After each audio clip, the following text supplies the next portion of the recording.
Pagdating sa mga kaibigan, because kayo nagkita kayo, you have your own set of friends, may set of friends ka, obviously, naging problema ba? Paano nyo inayos ito? Naging kaibigan ba ang lahat? Art? Ako kasi, I have a big group of friends. Siya kasi konti lang.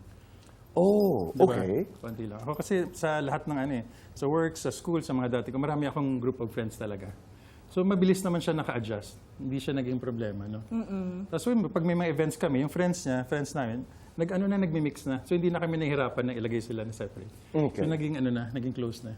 Ang girls, Pag may gathering kami sa bahay or kaya me time kami ng mga mommies o kayo mga dating sex bomb, papaalam lang ako sa kanya, papamassage kami, pupunta kami sa bahay ni ganito. Yun lang, may mga reminders na siya, uwi ka kaagad, ganun lang. sino ang seloso? Pareho no? May may stages lang Galing noong mo una. Ang galing Ano yung mga stages na yan? Noong una siya grabe. Paanong grabe? Ano yung pinaka-grabe talaga, Art? Grabe dito, boy! Sabi kasi- ko sa'yo, ingatan mo ako dito, di ba? Tapos na naman Oo naman, nakaraan na Basta yan pag may show ako, kung sino yung cast na babae, automatic pagsasalasan niya. Usually, lalo pag sexy, maganda. O, siguro kasama mo lagi, parang gano'n. Okay. So ako, pag nasa taping, ilang na ilang akong makita sa picture na kaming dalawa lang. Paano lagi kayo magkatabi? Sino yung pinaka-grabe talaga na pinagselosan? Ito na may... alam mo, Rochelle, ito na may nakaraan na, Diyos ko. Napagtatawanan na lang ito, di ba? Parang grabe. Sino? No? Ha? Oo. Sino? Hindi kasi may kissing scene. Okay. Sino nga? Si Pauline. Ganun lang Pauline yan. Luna. Dati pa po. Kasi yun yung parang na first, hindi naman first, Kasi pero yun yung parang kissing scene. May bed scene kayo nun Hindi, kissing scene Kissing lang. scene lang. Kita mo, bed scene sa akin. Galit ka. Nagalit ka. Galit na galit. Ako hindi pwede, ikaw pwede. Ang cute.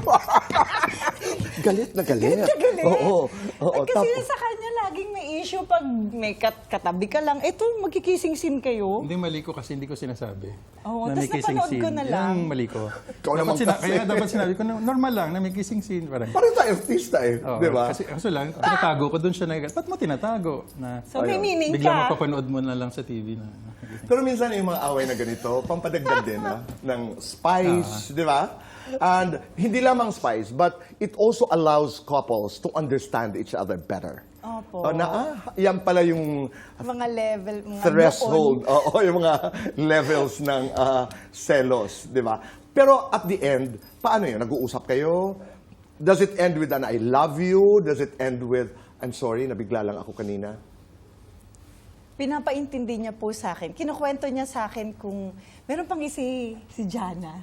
Alam Sa ni Jana Pepito, yun, di ba? Sa Pepito. Dahil? Yun, kasi dahil ang kasama lang sa sexy, show. sexy Ganun ni lang siya. Dahil kasama lang Kasama sa sa show. show, tapos maganda sexy, automatic Tsaka mabuti. Inseguridad mo yun? Opo. During the talaga? Napakaganda mo naman. Ano Hindi ka ba? Kasi laging katabi sa picture.